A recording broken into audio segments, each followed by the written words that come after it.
হবেন না, আপনারা একটু আমাদের ছেলে মেয়ের উপর সদয় হন, তারা যেন একটু শান্তিপূর্ণভাবে এই আন্দোলনটা করতে পারে।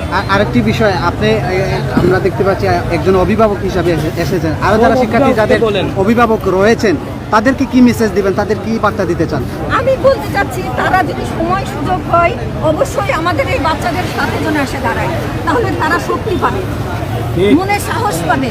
আমরা যদি সাহস না দিই তাহলে তারা সাহস পাবে না, ভেঙে পড়বে। এই জন্য আমি বলতেছি, যত গার্জেন আছেন তারা সবাই নেমে আসেন। আজকে আমাদের দেওয়ালে পিঠ থেকে গেছে, আমরা অনেক কষ্টে আছি, আসলে কেউ বলতে পারছে না। আমরা এই যে আজকে আমরা কে কিভাবে খাই না খাই এই সরকার কিন্তু দেখে না। আজকে আলুর দাম 80 টাকা, বাপের জন্মেও শুনি নাই আলুর দাম 80 টাকা। তাহলে আমরা কিভাবে খাবো, কিভাবে? এই নিশ্চয়তা আমার সন্তানকে আপনাদের দিতে হবে। আমি আবারও বলতেছি, আমাদের সকল বাচ্চার কাছে আমার এই ছেলের ভবিষ্যৎ, আমার ছেলের ভবিষ্যৎ নিশ্চিত করবেন। আমার ছেলের ভবিষ্যৎ যেন আগামীতে, আমার ছেলের সরকারি চাকরি আমার দরকার নাই। মানে আমার ভাষা হারাই গেছে, মানে বারবার যখন শুতে যাচ্ছি, খাইতে যাচ্ছি, তখন শরীরের কথা মনে হচ্ছে। যখন তারা গাড়ি থেকে ফেলেছিল তখনও তখনও সে জীবিত।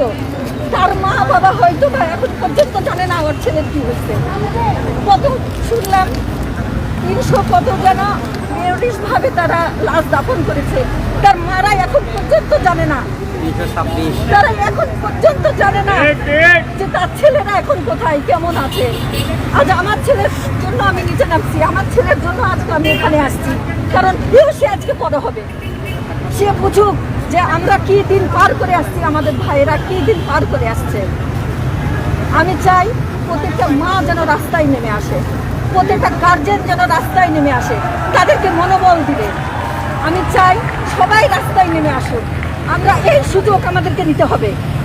আর যদি আমরা এইভাবে পিছিয়ে যাই তাহলে আমাদের বাংলাদেশ হেরে যাবে।